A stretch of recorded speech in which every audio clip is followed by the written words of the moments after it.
That's how the Llorona gets to the kids. Well, the caseworker also has her own kids, and after the the previous mother finds out that the Llorona killed her kids, she tells the Llorona to go and chase after the caseworker's kids. Okay, so now the story shifts entirely onto the caseworker, and it starts off with like it starts off pretty intense actually. There's none of that like I'm gonna knock things over and mess around a little bit like in other horror movies that revolve around the supernatural. Like you guys know what I'm talking about, where things just like slowly escalate, and so it just starts off with a demon not really doing much of anything, and then by the end of the movie they're like throwing chairs and everything. No, that's not what happens in this movie. Right away, right after she kills the first couple of kids, there's this other kid because she took her kids to the scene of the crime and told them to stay in her car. So the kids are at the crime scene where the Llorona just drowned the other children, and her own children are in the car in danger. One of the kids gets out and is exploring the area, and he sees La Llorona, and she starts chasing after him, and she gets into the car with this kid, and she grabs him on the wrist, and you see these big, like, nasty burn marks on his wrist in the shape of a hand. And that's only in the first 10 minutes or so of the movie. So that is how quickly this movie escalates. There's none of that like waiting around, there's none of that like boring stuff that happens at the beginning of every horror movie, or correction, every supernatural horror movie, where something small falls over and then yeah, no, none of that. It's just immediately to the point, which I praise the movie for that, because that's so different from what other movies do. Like, I'm sure you guys remember even the Annabelle movies did this really, where Annabelle in the beginning of the movie, she just like walked on for a little bit and then fell when the kids were looking at her, or she moved something, or like the demon controlling her moved something away from her, or there were like shadows moving, and it slowly increased in severity until it got super extreme and the demon actually kills people. That did not happen at all. Okay, so now the caseworker's family is being followed. And at first, the caseworker doesn't want to believe it. She doesn't want to believe that this demon is actually real. Actually, hold on. I forgot this in my room.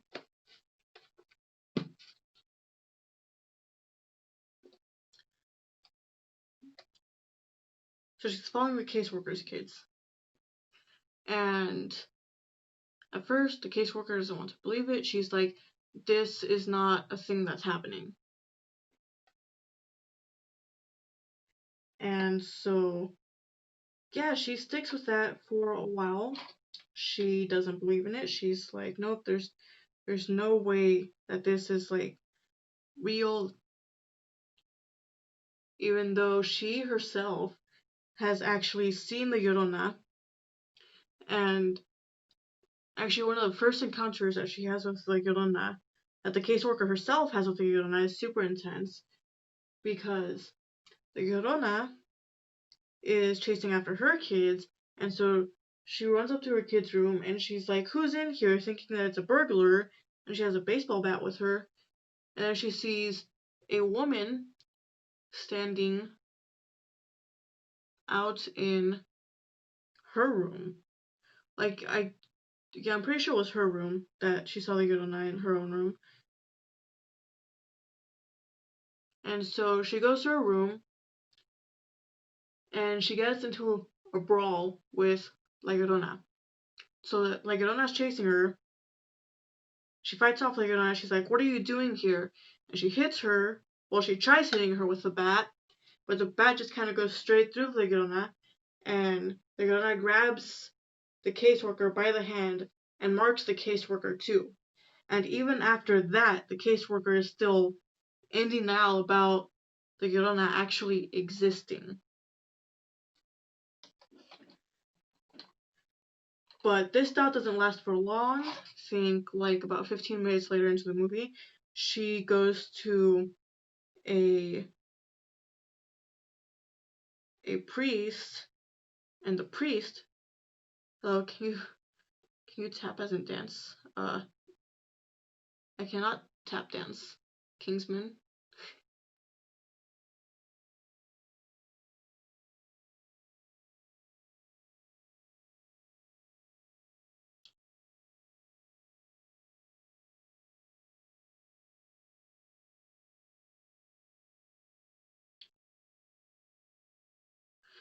Okay,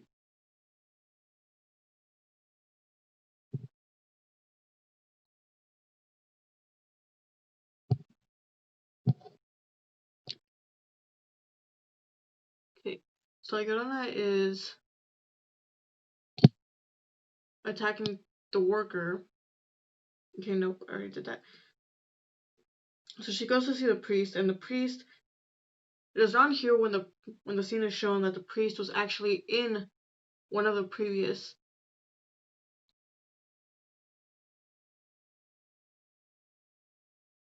movies. This is so bad.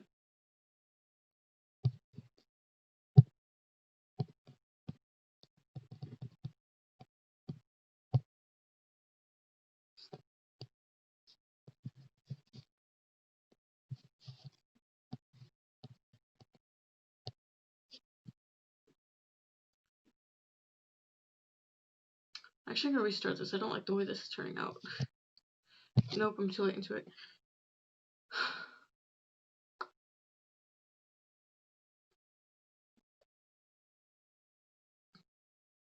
Okay, so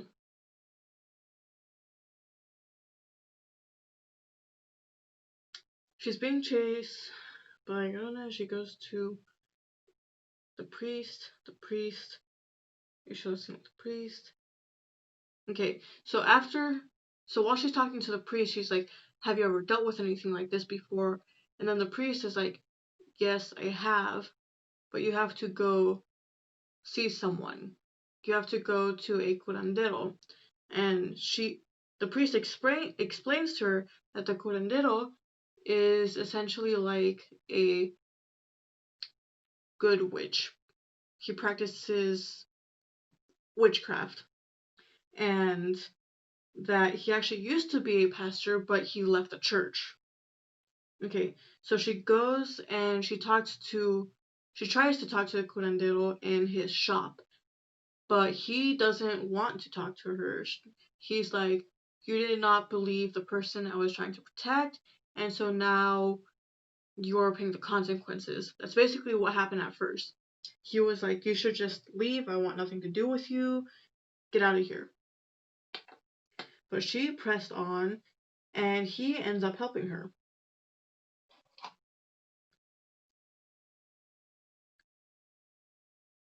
And so then you have this interesting scene where there are these candles being lit everywhere, and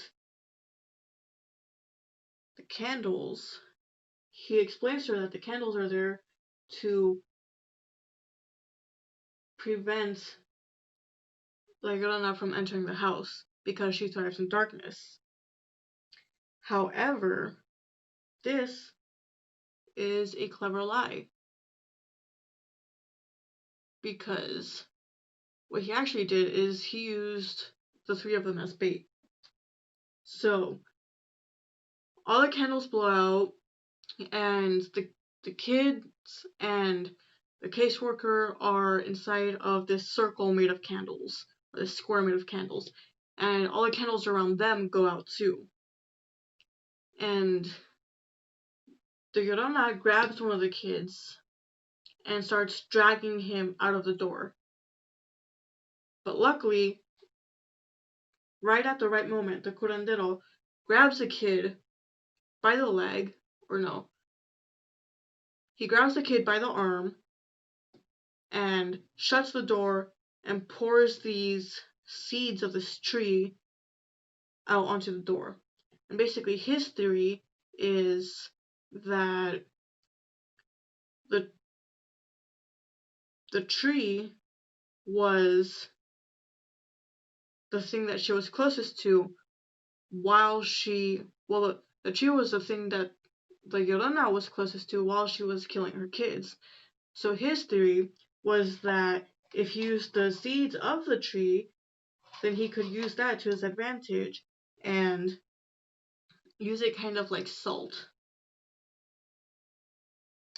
And that is exactly what he did.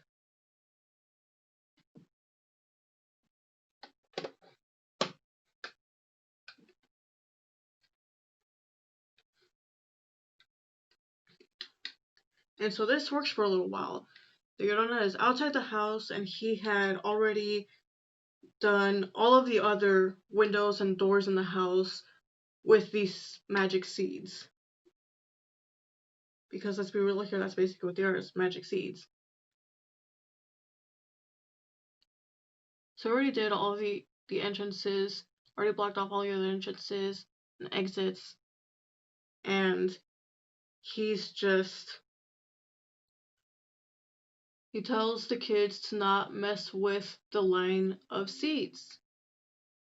Well, the little girl sees that her favorite doll is outside, just outside of the door, outside of the threshold.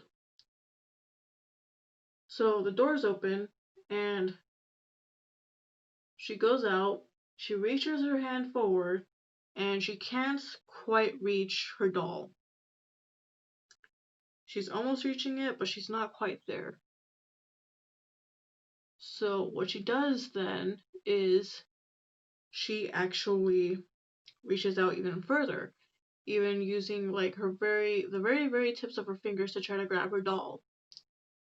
Well, she clumsily pulls the doll back into the house, and because she was being clumsy with it, with her motions, she messes up the line of seeds. And as soon as she messes up the lines of seeds, La Llorona comes back into the house full force and closes everything and starts messing with the family and starts torturing them all over again. And so what happens is the Llorona goes after the mom, and the curandero is like, you have to take your kids and you have to take them to the closet and you have to hide them. Otherwise she will get to them and she will take them away from you. So she does just as this witch man tells her to.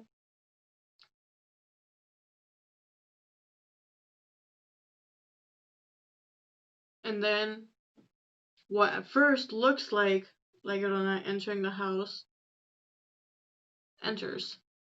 So you see the white dress, you see sandals, you see the whole shtick with La Llorona. You see that coming into the house, passing over the threshold. But plot twist, it's not La Llorona. It's actually the mother from earlier. And so what she does is she messes up the line even more so La Llorona is allowed to enter. And as the caseworker is coming down, she's like, "What are you doing?" And the mom's like, "After I lost my kids, I started praying. But I didn't pray to God. I prayed to La Llorona. I prayed for her to take your kids and to bring mine back to me." And so after that, you get the scene where this crazy lady tries shooting the caseworker, misses, and actually ends up hitting the curandero instead.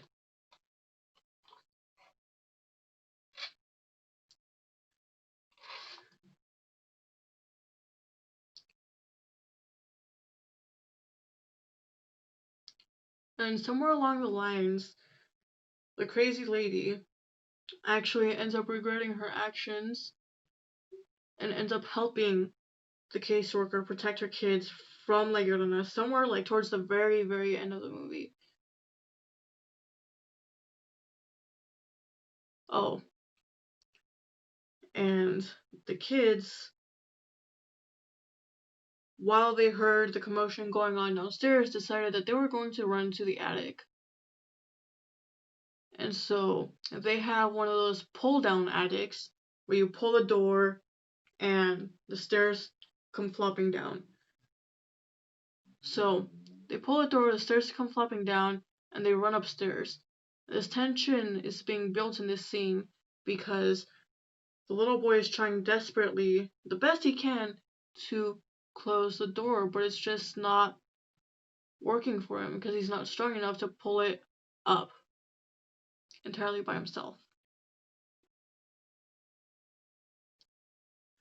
So he's trying to close the door, and he finally gets it, and he's trying to tie the door to this pole.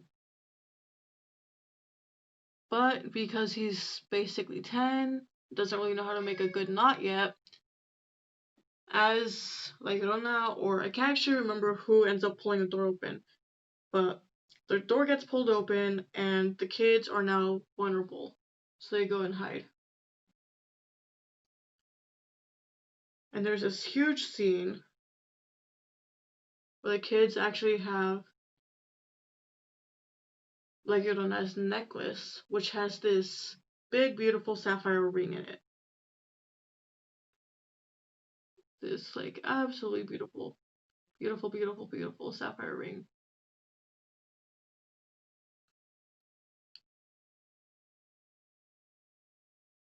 And so as like Llorona is trying to attack these kids, she sees the ring and she turns into what she looked like when she was alive.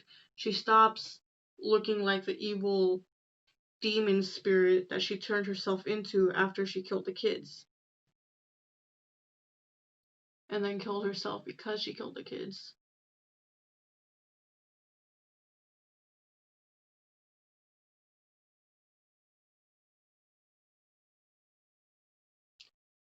So she looks like this beautiful young woman. And then the caseworker comes upstairs and tells La Llorona to leave her kids alone. And then La Llorona stops being distracted and goes and attacks the caseworker. Or at least tries to. And then so at the very, very end of the movie, you have this very intense fighting scene that lasts for quite a while. And the very like ending point of it all is when the caseworker grabs this cross, which is made out of a tree that the Llorona was next to. She stabs La Llorona right through the chest, and you have this very like artistic scene at the end, but also very scary scene where like Llorona turns into essentially dust. Not necessarily Endgame style. I mean like not exactly Avengers style when they were fighting Thanos at the end of, I'm trying to remember. It wasn't Endgame. It was, I have Endgame stuck in my head because that's the one that just came out, but what's the one right before that?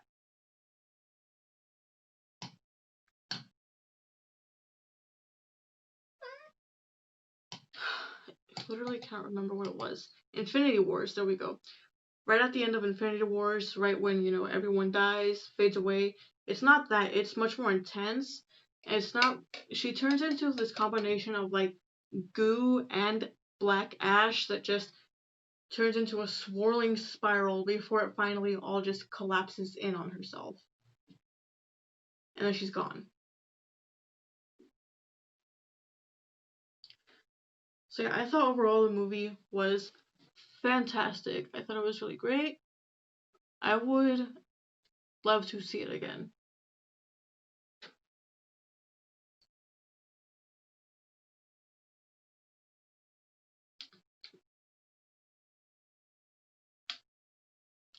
Also, like, just messing around with this palette here.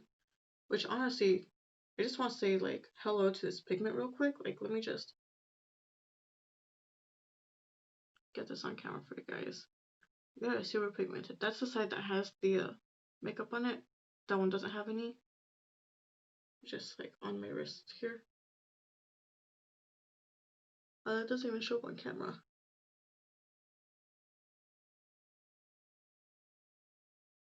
But it's just, like, it's super pretty. Like, it's actually kind of sheer. But maybe that's just because it's, like, kind of matches my skin tone a little bit. But packs on, like, really nicely.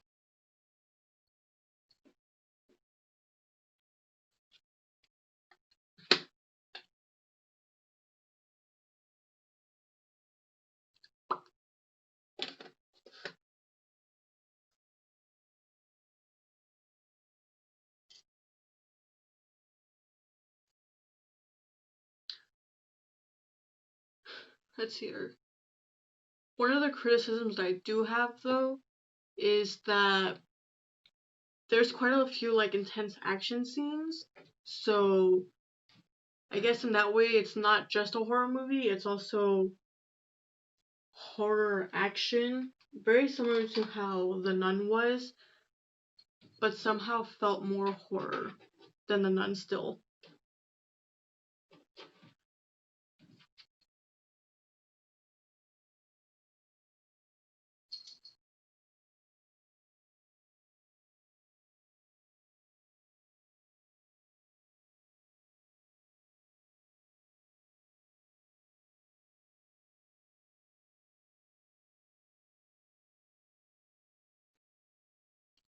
I don't know if that's even visible at all.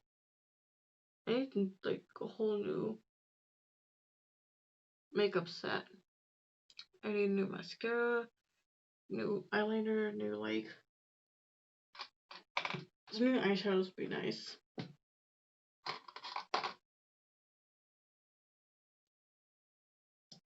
I have this Maybelline, like, color tattoo eye chrome, which is basically like a little liquid eyeliner type thing.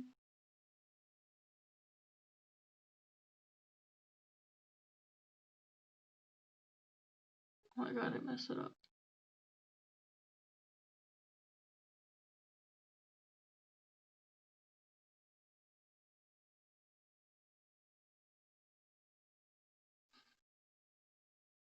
This isn't even actually black. This is in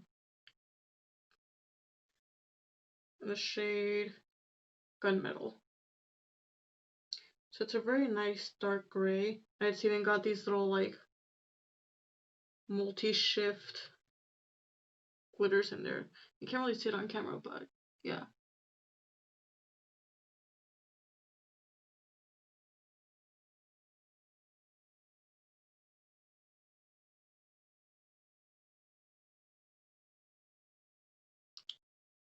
Ooh, man, that's so uneven. Let me just...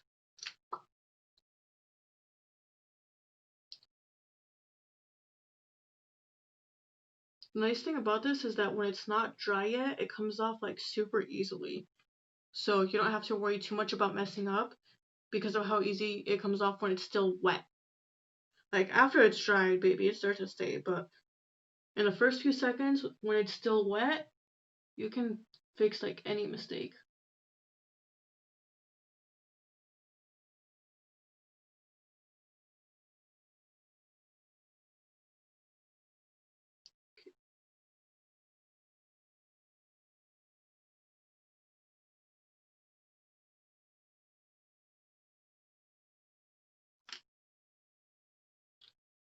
And because it comes off so easily, I could just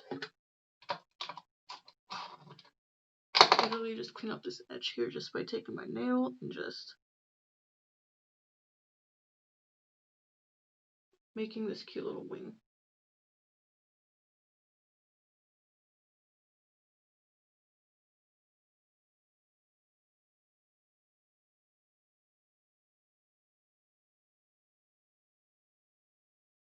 There we go. They're not perfectly even, but I mean, they're good enough for me, so. Then I don't do my brows. because every time I do my brows, I mess them up so bad.